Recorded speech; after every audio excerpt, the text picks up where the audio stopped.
debe tener el antebrazo en supinación, muñeca en posición de equilibrio y articulación proximal interfalángica proximal en extensión. El fisioterapeuta sostiene la falange media en extensión, sujetándola por ambos lados. La resistencia se aplica sobre la falange distal en el sentido de extensión. Cada uno de los 4 dedos debe ser examinado de forma separada. El paciente flexiona la falange distal de cada dedo. La instrucción es doblar la punta del dedo, mantenerlo así y no permitir que se lo estire. Si el paciente ejecuta el movimiento completo y se mantiene frente a la máxima resistencia, es M5. Si ejecuta el movimiento completo frente a una resistencia moderada, es M4. Si ejecuta el movimiento completo sin ninguna resistencia, es M3. En el caso de que el paciente sea M2, M1 o M0, la diferencia es que el antebrazo debe colocarse en posición de equilibrio para eliminar la influencia de la gravedad.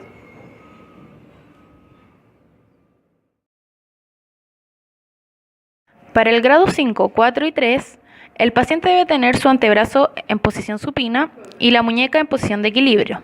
El dedo que se va a examinar se encuentra ligeramente flexionado a nivel de la articulación metacarpofalángica. El fisioterapeuta mantiene todas las articulaciones extendidas y puede ser posible no aislar completamente el dedo medio. La otra mano se utiliza para aplicar una resistencia sobre la falange media del dedo examen. El test. Cada uno de los 4 dedos debe ser examinado de forma separada. El paciente flexiona la articulación interfalángica proximal, pero sin flexionar la articulación interfalángica distal. No se permite el movimiento de cualquiera de las otras articulaciones. El paciente debe doblar el dedo medio y mantener relajado el resto de los dedos. Si hace grado 5, el paciente ejecuta el movimiento completo y se mantiene frente a la máxima resistencia. Si es grado 4, el paciente ejecuta el movimiento completo frente a una resistencia moderada.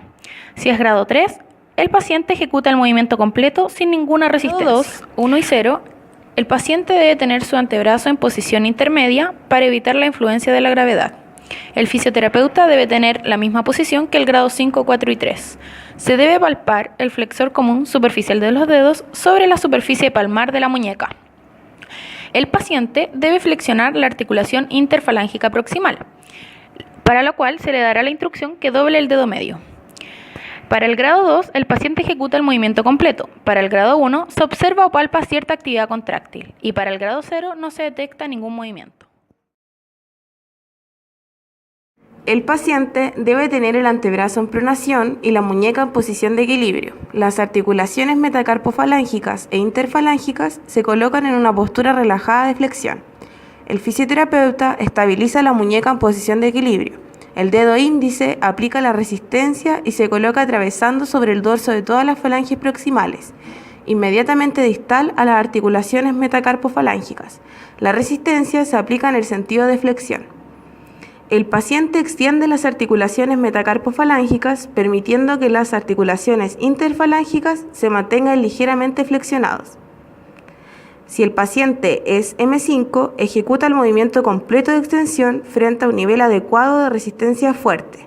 Si es M4, ejecuta el movimiento completo frente a una resistencia moderada. Si es M3, ejecuta el movimiento completo sin ninguna resistencia.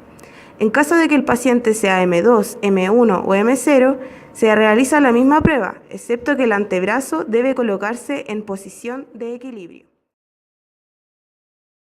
El paciente debe estar sentado sin respaldo o de cúbito supino, con el antebrazo en supinación.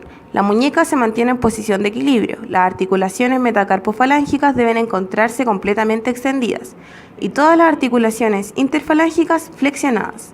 El fisioterapeuta estabiliza los metacarpianos en la zona proximal de la articulación metacarpofalángica. La resistencia se aplica sobre la superficie palmar de la hilera proximal de falanges, ejerciendo una extensión metacarpofalángica. El paciente flexiona las articulaciones metacarpofalángicas y extiende las articulaciones interfalángicas. La instrucción es de doblar los dedos mientras flexiona los nudillos y mantenerse así, sin permitir que se le extiendan los nudillos. Si el paciente es M5, ejecuta el movimiento completo de flexión metacarpofalángica y extensión de falanges y se mantiene frente a la máxima resistencia. En el caso de que el paciente sea M2, M1 o M0, su antebrazo y muñeca debe estar en posición intermedia para evitar la influencia de la gravedad.